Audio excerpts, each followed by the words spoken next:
Chapitre 112, lu par Christine et Pierre.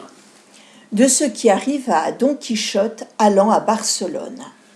La matinée était fraîche et promettait une égale fraîcheur pour le jour, quand Don Quichotte quitta l'hôtellerie, après s'être bien informé d'abord du chemin qui conduisait directement à Barcelone, sans toucher à Saragosse, tant il avait envie de faire mentir ce nouvel historien qui, disait-on, le traitait si outrageusement.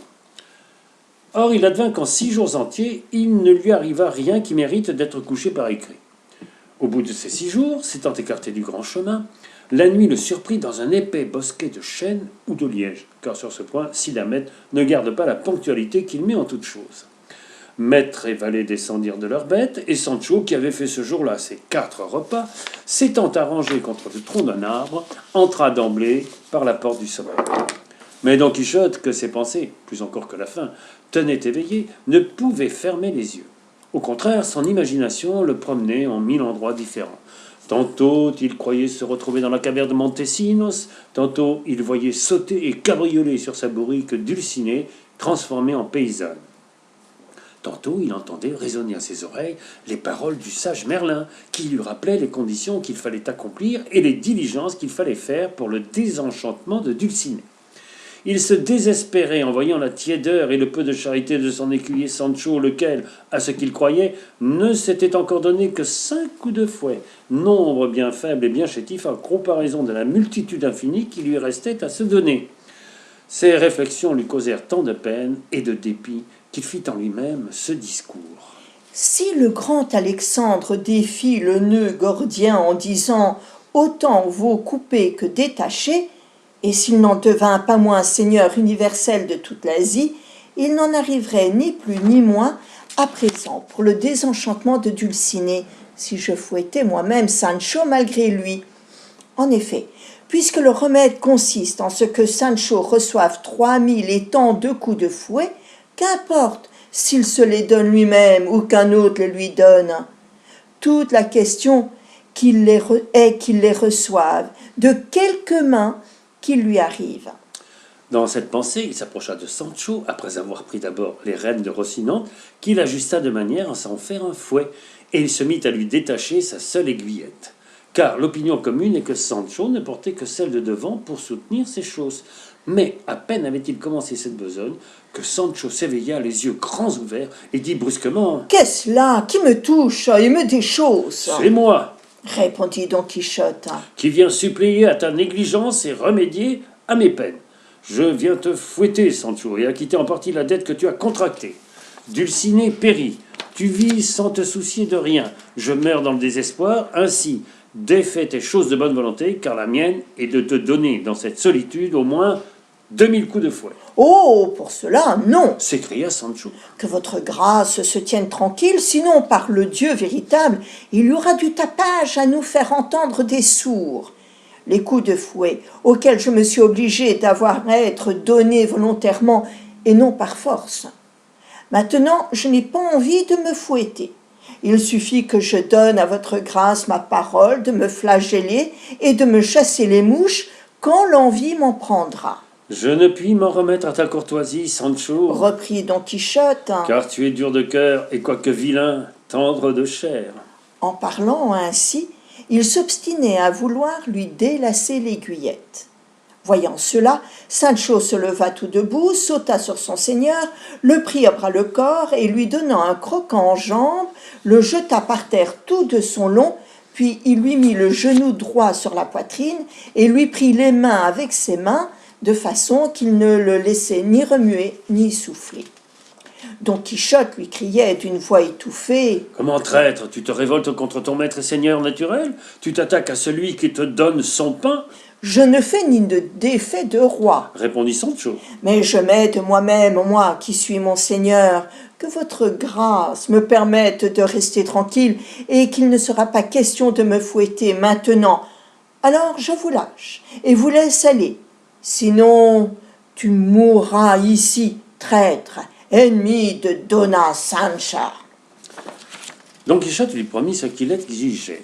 Il jura, par la vie de ses pensées, qu'il ne le toucherait pas au poil du pourpoint et laisserait désormais à sa merci et à sa volonté le soin de se fouetter quand il le jugerait à propos. Sancho se releva et s'éloigna bien vite à quelque distance. Mais comme il s'appuyait à un arbre, il sentit quelque chose lui toucher la tête. Il leva les mains et rencontra 2 pieds d'homme, chaussés de souliers. Tremblant de peur, il courut se réfugier contre un autre arbre, où la même chose lui arriva. Alors il appela Don Quichotte en criant au secours. Don Quichotte accourut et lui demanda ce qui lui était arrivé et ce qui lui faisait peur. Sancho répondit que tous ces arbres étaient pleins de pieds et de jambes d'hommes. Don Quichotte les toucha à tâtons et comprit sur le champ ce que ce pouvait être. Il n'y a pas de quoi te faire peur, Sancho, Lui dit-il. car ces jambes et ces pieds que tu touches et ne vois pas, et que tu ne vois pas sans doute, sont ceux de quelques voleurs et bandits qui sont pendus à ces arbres. Car c'est ici que la justice, quand elle les prend, a coutume de les pendre par 20 ou 30. Cela m'indique que je dois être près de Barcelone. Ce qui était vrai, effectivement, comme ils l'avaient conjecturé. Au point du jour, ils levèrent les yeux et virent les grappes dont ces arbres étaient chargés. C'étaient des corps de bandits.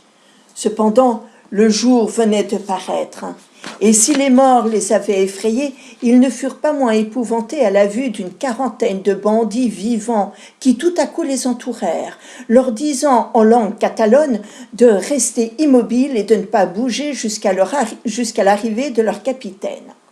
Don Quichotte se trouvait à pied, son cheval sans bride, sa lance appuyée contre un arbre, et finalement sans aucune défense.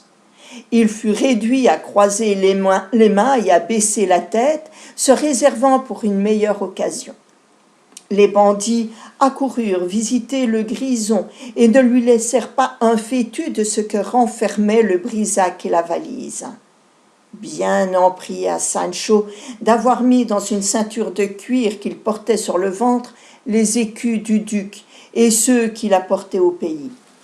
Mais toutefois, ces braves gens l'auraient bien fouillé jusqu'à trouver ce qu'ils cachaient entre cuir et chair si leur capitaine ne fût arrivé dans ce moment. C'était un homme de 34 ans environ, robuste, d'une taille élevée, au teint brun, au regard sérieux et assuré. Il montait un puissant cheval et portait sur sa cotte de maille 4 pistolets, de ceux qu'on appelle dans le pays pedrenales. Il vit que ses écuyers, c'est le nom que se donnent les gens de cette profession, allaient dépouiller Sancho Panza. Il leur demanda de n'en rien faire et fut aussitôt obéi. Ainsi échappa la ceinture. Il s'étonna de voir une lance contre un arbre, un écu par terre, et Don Quichotte armé avec la plus sombre et la plus lamentable figure qu'aurait pu composer la tristesse elle-même. Il s'approcha de lui. « Ne soyez pas si triste, bonhomme, lui dit-il. Vous n'êtes pas tombé dans les mains de quelques barbares Osiris, mais dans celles de Roqueguinard, plus compatissante que cruelle. » Ma tristesse, répondit Don Quichotte, ne vient pas d'être tombé en ton pouvoir, ô vaillant Roc, dont la renommée n'a point de borne sur la terre. Elle vient de ce que ma négligence a été telle que tes soldats m'aient surpris sans bride à mon cheval, tandis que je suis obligé, suivant l'ordre de la chevalerie errante, où j'ai fait profession de vivre toujours en alerte et d'être à toute heure la sentinelle de moi-même. Je dois t'apprendre, ô grand guignard, que s'ils m'eussent trouvé sur mon cheval avec ma lance et mon écu, ils ne seraient pas venus facilement à bout de moi, car je suis Don Quichotte de la Manche, celui qui a rempli l'univers du bruit de ses exploits. Roqueguinard comprit aussitôt que la maladie de Don Quichotte tenait plus de la folie que de la vaillance, et bien qu'il l'eût quelquefois entendu nommer, il ne l'avait jamais cru à la vérité de son histoire, ni pu se persuader qu'une semblable fantaisie s'empara du cœur d'un homme. Ce fut donc une grande joie pour lui de l'avoir rencontré, pour toucher de près ce qu'il avait ouï dire de loin. « Valeureux chevalier, lui dit-il, ne vous désespérez point, et ne tenez pas à mauvaise fortune celle qui vous amène ici.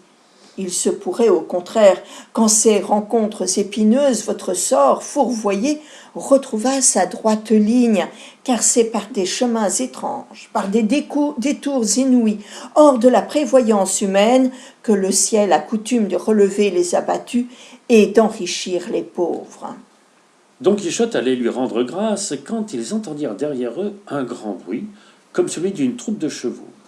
C'en était pourtant qu'un seul, sur lequel venait à bride abattue un jeune homme d'une vingtaine d'années, vêtu d'un pourpoint de damas vert orné, de franges d'or, avec des chausses larges, un chapeau retroussé à la vallonne, des bottes justes et cirées, l'épée, la dague et les éperons dorés, un petit mousquet à la main et 2 pistolets à la ceinture. Roc tourna la tête au bruit et vit ce galant personnage qui lui dit, dès qu'il se fut approché, « Je te cherchais, ô vaillant Roc, pour trouver en toi, sinon un remède, au moins un adoucissement à mes malheurs. Et pour ne pas te tenir davantage en suspens, car je vois bien que tu ne me reconnais pas, je veux te dire qui je suis. Je suis Claudia Géronima, fille de Simon Forte, et ton ami intime et ennemi particulier de Cloquel Torrelas, qui est aussi le tien, puisqu'il est du parti contraire. Tu sais que ce Torrelas a un fils qu'on appelle Don Vicente Torrelas, ou du moins qui portait ce nom il n'y a pas 2 heures. Je te dirai en peu de mots, pour abréger le récit de mes infortunes, celle dont il est la cause. Il me vit, me fit la cour. Je l'écoutai et le payai de retour en secret de mon père, car il n'est pas une femme, si retirée et si sage qu'elle vive, qu'il n'y ait du temps de reste pour satisfaire ses désirs quand elle s'y laisse emporter. Finalement, il me fit la promesse d'être mon époux, et je lui engageai ma parole d'être à lui sans que toutefois les faits suivît nos mutuels serments. Hier, j'appris qu'oubliant ce qu'il me devait, il épousait une autre femme, et que ce matin, il allait se rendre aux fiançailles. Cette nouvelle me troubla l'esprit et mit ma patience à bout. Mon père, n'étant point à la maison, il me fut facile de prendre cet équipage, et pressant le pas de ce cheval, j'atteignis Don Vincense à une lieue environ d'ici. Là, sans perdre de temps à lui faire entendre des plaintes ni à recevoir des excuses, je déchargeai sur lui cette carabine et de plus ces 2 pistolets, lui mettant à ce que je crois plus de 2 balles dans le corps et ouvrant des issues par où mon honneur sortit avec son sang. Je l'ai laissé sur la place entre les mains de ses valets qui n'osèrent ou ne purent prendre sa défense. Je viens te chercher pour que tu me fasses passer en France, où j'ai des parents chez qui je pourrai vivre, et te prier aussi de protéger mon père pour que la nombreuse famille de Don Vincense n'exerce sur lui une effroyable vengeance. » Roc, tout surpris de la bonne mine, de l'énergie et de l'étrange aventure de la belle Claudia, lui répondit aussitôt « Venez, madame, allons voir si votre ennemi est mort. Nous verrons ensuite ce qu'il conviendra de faire. » Don Quichotte écoutait attentivement ce qu'avait dit Claudia, ce que répondait Roc, guignard. « Personne s'écria-t-il, n'a besoin de se mettre en peine pour défendre cette dame. Qu'on me donne mon cheval et mes armes et qu'on m'attende ici. J'irai chercher ce chevalier, et mort ou vif, je lui ferai tenir la parole qu'il a donnée à une si ravissante beauté. » Que personne n'en doute, ajouta Sancho. Car monseigneur a la main heureuse en fête de mariage. Il n'y a pas 15 jours qu'il a fait marier un autre homme qui refusait aussi à une autre demoiselle l'accomplissement de sa parole. Et si ce n'eût été que les enchanteurs qui le poursuivent changèrent la véritable figure du jeune homme en celle d'un laquais, à cette heure-ci, la dite demoiselle aurait cessé de l'être. Guinard, qui avait plus affaire de penser à l'aventure de la belle Claudia qu'au propos de ses prisonniers, maître et valet, n'entendit ni l'un ni l'autre, et, après avoir donné l'ordre à ses écuyers de rendre à Sancho tout ce qu'il lui avait pris sur le grison, leur commanda de se retirer dans le gîte où ils avaient passé la nuit. Puis il partit au galop avec Claudia pour chercher Don Vicente, blessé ou mort. Ils arrivèrent à l'endroit où Claudia avait rencontré son amant, mais ils n'y trouvèrent que des taches de sang récemment versées. Étendant la vue de toutes parts, ils aperçurent un groupe d'hommes au sommet d'une colline et imaginèrent, comme c'était vrai, que ce devait être Don Vicente que ses domestiques emportaient, ou mort ou vif, pour le panser ou pour l'enterrer. Ils pressèrent le pas dans le désir de les atteindre, ce qui ne fut pas difficile, car les autres allaient lentement. ils trouvèrent Don Vicente dans les bras de ces gens, qu'ils suppliaient d'une voix éteinte de le laisser mourir en cet endroit, car la douleur qu'il ressentait de ses blessures ne lui permettait pas d'aller plus loin. Roch et Claudia se jetèrent à bas de leurs chevaux et s'approchèrent du moribond. Les valets s'effrayèrent à l'aspect de Guinard, et Claudia se troubla plus encore à la vue de Don Vicente. Moitié attendrie, moitié sévère, elle s'approcha de lui et lui prit la main. « Si tu me l'avais donnée, cette main, Dit-elle, suivant notre convention, tu ne te serais jamais vu dans cette extrémité. » Le gentilhomme blessé ouvrit les yeux que déjà la mort avait presque fermés et, reconnaissant Claudia, il lui dit « Je vois bien, belle et trompée Claudia, que c'est toi qui m'as donné la mort. C'est une peine que ne méritaient point mes désirs qui, jamais, pas plus que mes œuvres, n'ont voulu ni su t'offenser. » Comment ? S'écria Claudia. N'est-il pas vrai que tu allais ce matin épouser Leonora, la fille du riche Balbastro ? Oh, non, certes. Répondit Don Vincenze. Ma mauvaise étoile t'a porté cette fausse nouvelle pour que, dans un transport jaloux, tu m'ôtasses la vie. Mais puisque je la perds et la laisse en tes bras, je tiens mon sort pour fortuner. Afin que tu donnes croyance à mes paroles, serre ma main et reçois-moi, si tu veux, pour époux. Je n'ai plus à te donner d'autre satisfaction de l'ouvrage que tu crois avoir reçu de moi. Claudia lui serra la main, mais son cœur aussi se serra de telle sorte qu'elle tomba évanouie sur la poitrine sanglante de Don Vincenze, auquel prit un paroxysme mortel. Roch, plein de trouble, ne savait que faire. Les domestiques coururent chercher de l'eau pour leur jeter au visage, et l'ayant apportée, les en inondèrent aussitôt. Claudia revint de son évanouissement, mais non Don Vicente de son paroxysme. Il y avait laissé la vie. Lorsque Claudia le vit sans mouvement et qu'elle se fut assurée que son époux avait cessé de vivre, elle frappa l'air de ses gémissements et le ciel de ses plaintes. Elle s'arracha les cheveux qu'elle livra au vent, elle déchira son visage de ses propres mains, elle donna enfin tous les témoignages de regret et de douleur qu'on pouvait attendre d'un cœur navré. « Ô femme cruelle et inconsidérée, disait-elle, avec quelle facilité tu as exécuté une si horrible pensée. Ô rage de la jalousie, à quelle fin désespérée tu précipites quiconque te donne accès dans son âme. Ô cher époux, c'est quand tu m'appartiens que le sort impitoyable te mène au lit nuptial, à la sépulture. » Il y avait tant d'amertume et de désespoir dans les plaintes qu'elles allaient Claudia qu'elles tirèrent des larmes à Roch, dont les yeux n'avaient pas l'habitude d'en verser une en aucune occasion. Les domestiques fondaient en pleurs. Claudia s'évanouissait à chaque moment, et toute la colline paraissait un champ de tristesse et de malheur. Enfin, Roch Guinard ordonna aux gens de Don Vicente de porter le corps de ce jeune homme à la maison de son père, qui n'était pas fort loin, pour qu'on lui donnât la sépulture. Claudia dit à Roch qu'elle voulait aller s'enfermer dans un monastère dont l'une de ses tantes était abbesse et qu'elle y pensait y finir sa vie dans la compagnie d'un meilleur et plus éternel époux. Roch approuva sa sainte résolution. Il offrit de l'accompagner jusqu'où elle voudrait et de protéger son père contre les parents de Don Vicente. Claudia ne voulut en aucune façon accepter son escorte et, le remerciant du mieux qu'elle put de ses offres de service, elle s'éloigna tout éplorée. Les gens de Don Vicente emportèrent son corps et Roch vint rejoindre ses gens. Telle fut la fin des amours de Claudia Geronima. Mais, faut-il s'en étonner, quand ce fut la violence irrésistible d'une aveugle jalousie qui tissa la trame de sa lamentable histoire?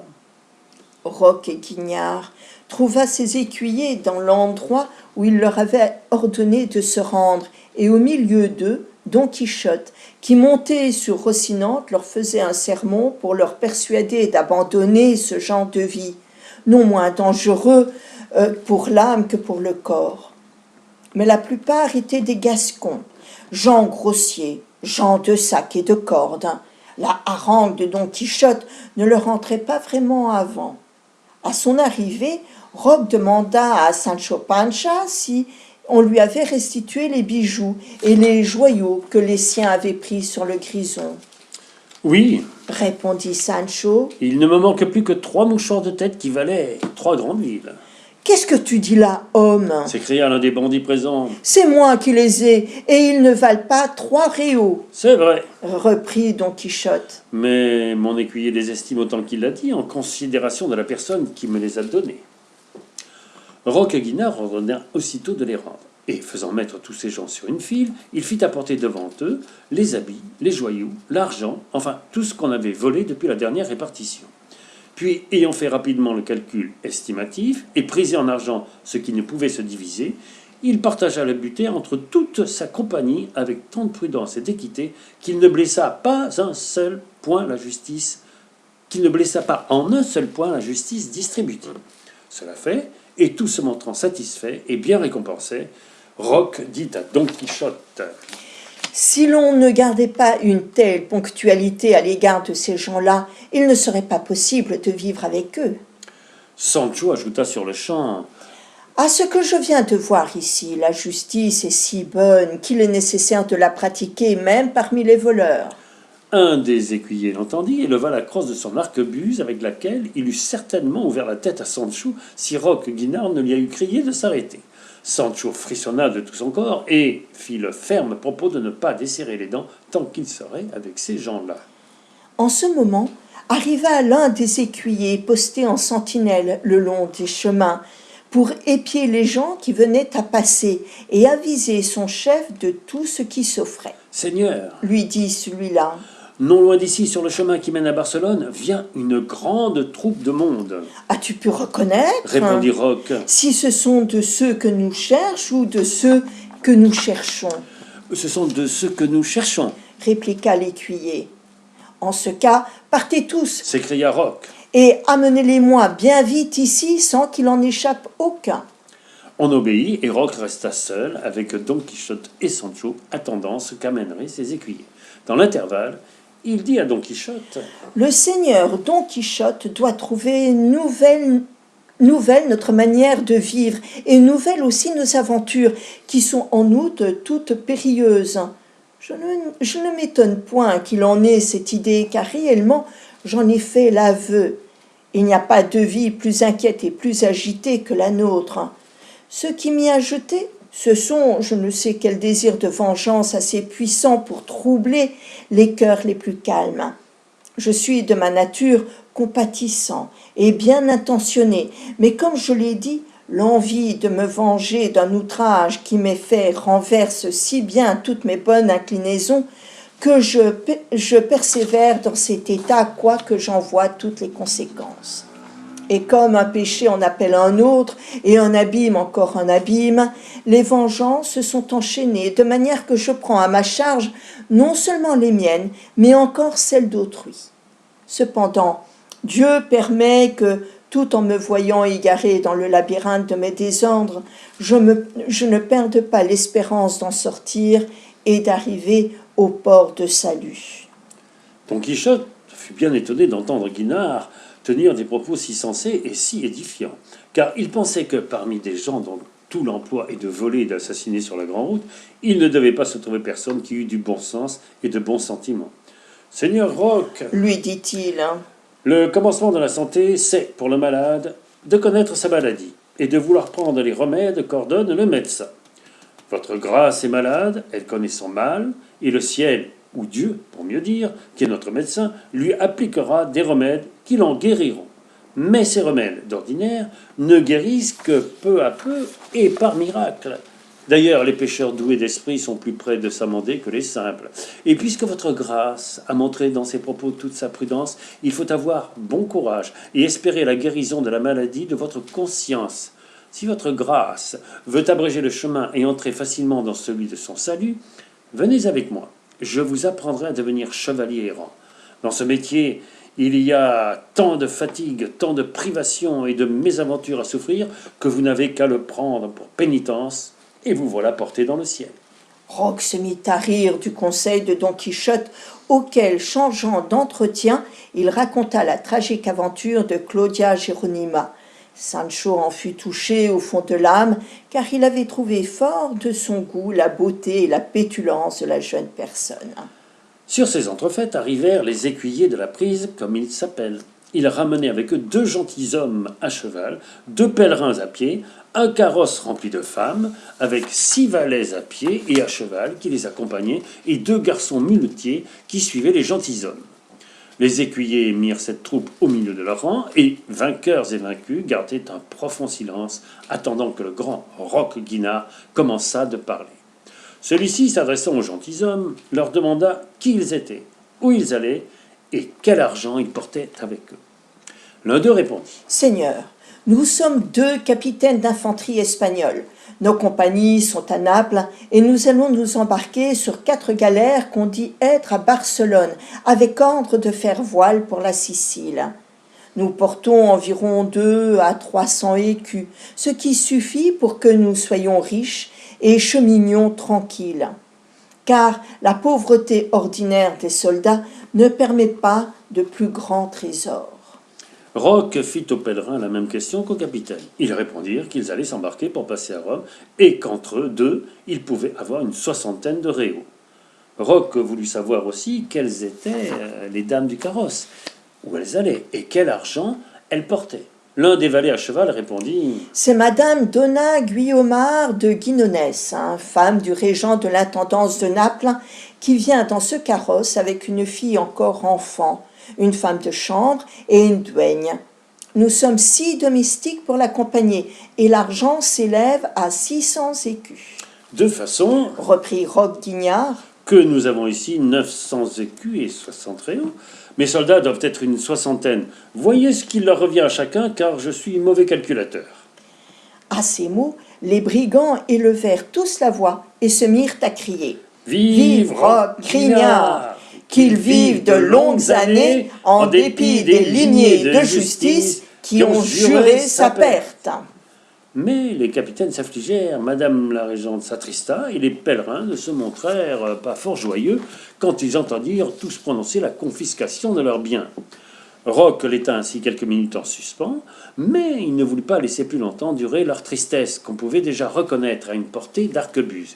Il se tourna vers les officiers. « Que votre grâce, seigneur capitaine, leur dit-il, veuille bien par courtoisie me prêter 60 écus et madame la régente 80 pour contenter cette escouade qui m'accompagne, car enfin, de ce qu'il chante, le curé s'alimente.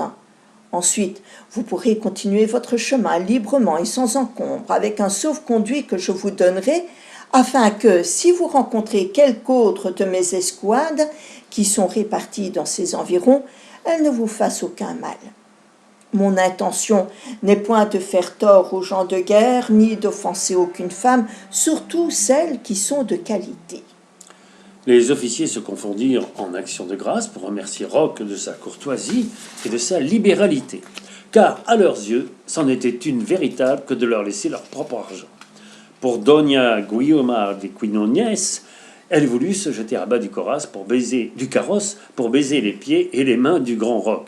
Mais il ne voulut pas le permettre, et lui demanda pardon, au contraire du tort qu'il lui avait fait, obligé de céder aux devoirs impérieux de sa triste profession. Madame la Régente donna ordre à l'un de ses domestiques de payer sur le champ les 80 écus mis à sa charge, et les capitaines avaient déjà déboursé leurs 60. Les pèlerins allaient aussi livrer leur pacotille, mais Roch leur dit de n'en rien faire. Puis, se tournant vers les siens, De ces 140 écus, dit-il, il en revient 2 à chacun, et il en reste 20. Qu'on en donne 10 à ces pèlerins et les 10 autres à ce bon écuyer, mais qu'ils gardent un bon souvenir de cette aventure. on apporta un écritoire et un portefeuille dont Roch était toujours pourvu, et il donna par écrit aux voyageurs un sauf-conduit pour le chef de ses escouades. Il prit ensuite congé d'eux et les laissa partir dans l'admiration de sa noblesse d'âme et de sa bonne mine, de ses étranges procédés, et le tenant plutôt pour un Alexandre le Grand que pour un brigand reconnu. Un des écuyers dit alors, dans son jargon gascon et catalan, « Notre capitaine vaudrait mieux pour faire un moine qu'un bandit, mais s'il veut dorénavant se montrer libéral, qu'il le soit de son bien et non d'une autre. » Ce peu de mots, le malheureux ne les dit pas si bas que Roch ne les entendit. Mettant l'épée à la main, il lui fendit la tête presque en 2 parts et lui dit froidement Voilà comme je châtie les insolents qui ne savent pas retenir leur langue. Tout le monde trembla et personne n'osa lui dire un mot, tant il leur imposait d'obéissance et de respect. Roch se mit à l'écart et écrivit une lettre à l'un de ses amis à Barcelone pour l'informer qu'il avait auprès de lui le fameux Don Quichotte de la Manche, le chevalier errant, duquel on racontait tant de merveilles, et qu'il pouvait bien l'assurer que c'était bien l'homme du monde le plus divertissant et le plus entendu sur toute matière. Il ajoutait que le 4e jour à partir de là, qui serait celui de Saint Jean-Baptiste, il lui amènerait au milieu de la plage de Barcelone, armé de toutes pièces et monté sur Rocinante, ainsi que son écuyer Sancho monté sur son âne.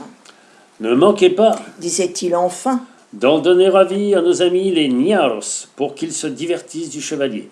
J'aurais voulu priver de ce plaisir les Cadels, leurs ennemis, mais c'est impossible, car les folies sensées de Don Quichotte et les saillies de son écuyer Sancho Panza ne peuvent manquer de donner un égal plaisir à tout le monde. » Roch expédia cette lettre par un de ses écuyers, lequel, changeant son costume de bandit en celui d'un laboureur, entra dans Barcelone et remit la lettre à son adresse.